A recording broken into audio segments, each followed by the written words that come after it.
మన రక్షకుడైన యేసుక్రీస్తు నామములో అందరికీ వందనాలండి. ఈరోజు దేవుని మాటలు యోహాను రాసిన మొదటి పత్రిక 1వ అధ్యాయం 7వ వచనం. యేసు రక్తము ప్రతి పాపము నుండి మనలను పవిత్రులనుగా చేయును. ప్రియ దేవుని బిడ్డలారా, ప్రతి మనిషి పాపము నుండి బయటపడగలడు. ప్రతి మనిషి కూడా పవిత్రంగా మారగలడు. అవకాశం ఏంటో తెలుసా? యేసు రక్తం. ఎందుకో తెలుసా?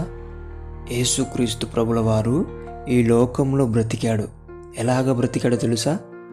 చేప సముద్రములో ఉన్న ఉప్పు అంటకోకుండా ఎలా బ్రతికిందో అలాగా యేసుక్రీస్తు ప్రభుల వారు ఈ లోకంలో ఉన్న పాపం అంటకుండా బ్రతికాడు. అందుకే ఆ రక్తంలో పవిత్రత, అందుకే ఆ రక్తమును నిష్కలంకమైన రక్తము అని అంటారు. ఆ రక్తము ద్వారా పాపము నుండి మనిషికి విడుదల కలుగుతుంది. ఆ రక్తము ద్వారానే ప్రతి మనిషి కూడా పవిత్రంగా మార్చబడగలుగుతాడు. ఇంకొక మార్గమే లేదు. ఆలోచించండి దేవుని బిడ్డలారా, యేసు రక్తమును ఎవరైతే విశ్వసిస్తారో వారందరూ కూడా పాపం నుండి బయటపడగలుగుతారు. యేసు రక్తమును ఎవరైతే విశ్వసిస్తారో వారందరూ కూడా పవిత్రంగా మార్చబడగలుగుతారు.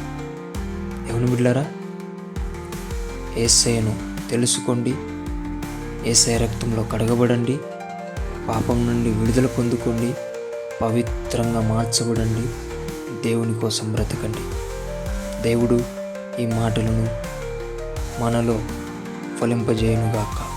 ప్రార్థించుకుందాం. యేసయ్యా, నీకు వందనాలు, స్తోత్రాలు నైనా. ఎవరైతే పాపం నుండి బయటపడాలనుకుంటున్నారో, ఎవరైతే పవిత్రంగా మారాలనుకుంటున్నారో వారందరి మీద యేసు రక్తం ప్రోత్సహిస్తున్నాను తండ్రి. యేసు నామంలో వారి పాపము నుండి వారికి విడుదల దయచేయండి ప్రభువా. యేసు నామంలో వారి మురికి జీవితం నుండి పవిత్రునిగా వారిని మార్చండి తండ్రి. యేసు నామంలో మా ప్రార్థన నీకు అర్పిస్తున్నాం తండ్రి. ఆమేన్, ఆమేన్.